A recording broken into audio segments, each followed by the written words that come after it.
Luke 15 verses 10 to 32. 10. In the same way, I tell you, there is rejoicing in the presence of the angels of God over one sinner who repents. 11. Jesus continued, there was a man who had two sons. 12. The younger one said to his father, Father, give me my share of the estate. So he divided his property between them. 13. Not long after that, the younger son got together all he had, set off for a distant country, and there squandered his wealth in wild living. 14. After he had spent everything, there was a severe famine in that whole country, and he began to be in need. 15. So he went and hired himself out to a citizen of that country, who sent him to his fields to feed pigs. 16. He longed to fill his stomach with the pods that the pigs were eating, but no one gave him anything. 17. When he came to his senses, he said, how many of my father's hired servants have food to spare, and here I am starving to death? 18.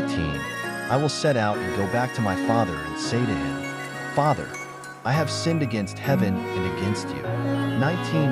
I am no longer worthy to be called your son. Make me like one of your hired servants.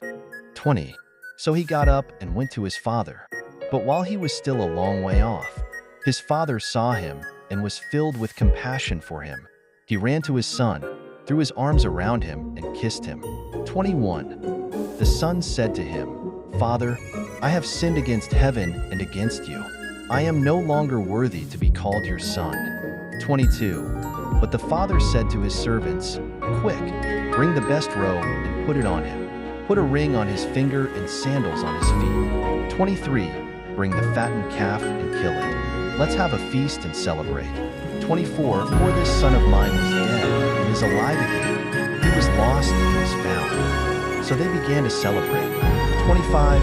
Meanwhile, the older son was in the field. When he came near the house, he heard music and dancing.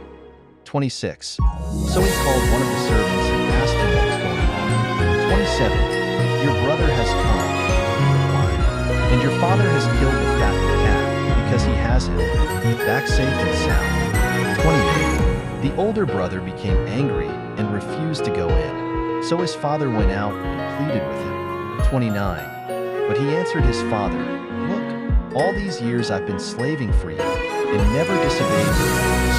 Yet you never gave me even a young goat so I could celebrate with my friends. 30. But when this son of yours who has squandered your property with prostitutes comes home, you kill the fattened calf for him. 31. My son, the father said, You are always with me, and everything I have is yours. 32. But we had to celebrate and be glad, because this brother of yours was dead and is alive again. He was lost and is found.